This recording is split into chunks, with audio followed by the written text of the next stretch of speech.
not only ensuring that special class railway apprentices are equipped with the best engineering knowledge that we can provide, but it should also be an institution where perhaps we can also run a large number of short term training programs at every level of the department dealing with mechanical as well as electrical engineering.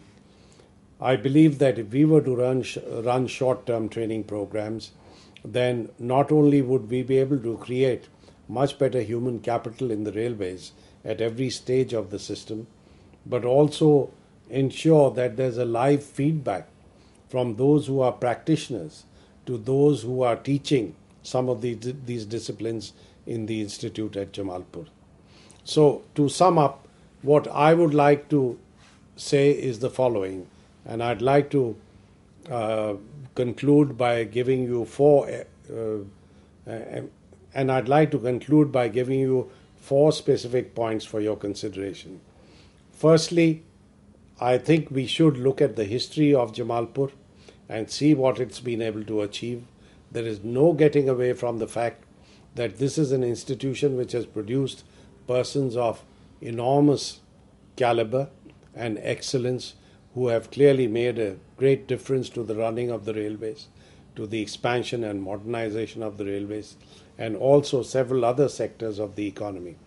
Just to give you an example, a large number of people who have gone into BHEL, for instance, a premier public sector undertaking which has performed yeoman service at a time when we had very few choices in this country. It really has a large number of railway officers who have helped to establish that organization. And many railway officers have gone to other sectors of the economy. I myself am an example. I have been able to do very interesting things, stimulating things to me at least throughout my life, only because I had the basic education and the culture that I imbibed in Jamalpur that has carried me through a whole lot of experiences in life. So I think it is important for us to look at the strengths, look at the record, the history of Jamalpur, to be able to see what we are building on.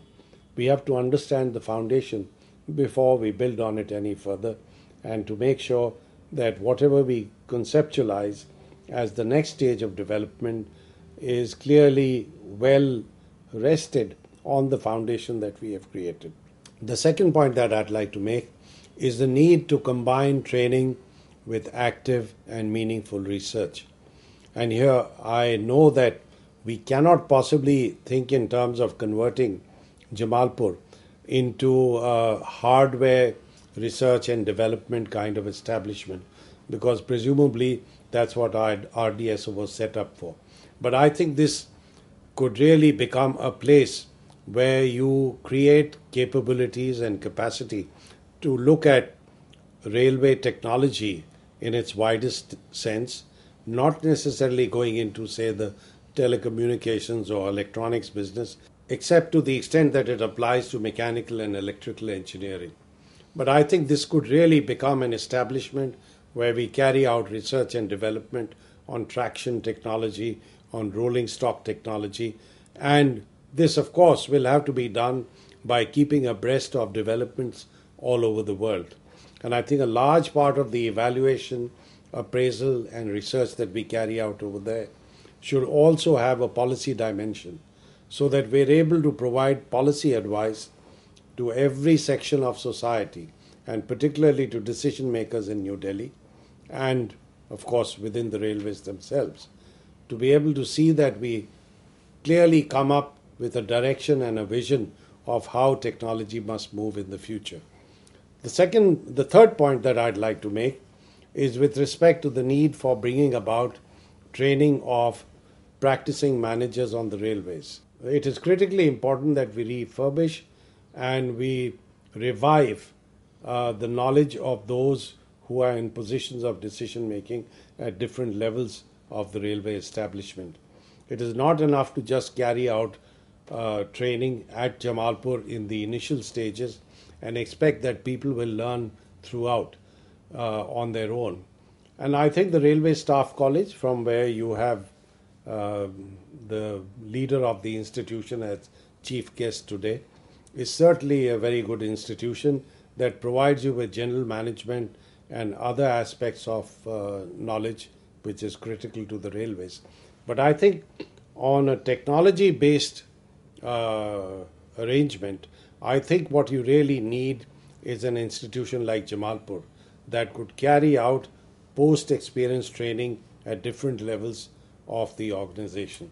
So I would like to request you to consider this as a necessity, because I think it would have enormous benefits, as I mentioned earlier, in terms of the interaction that you provide. And the final point that I would like to make is the need for networking.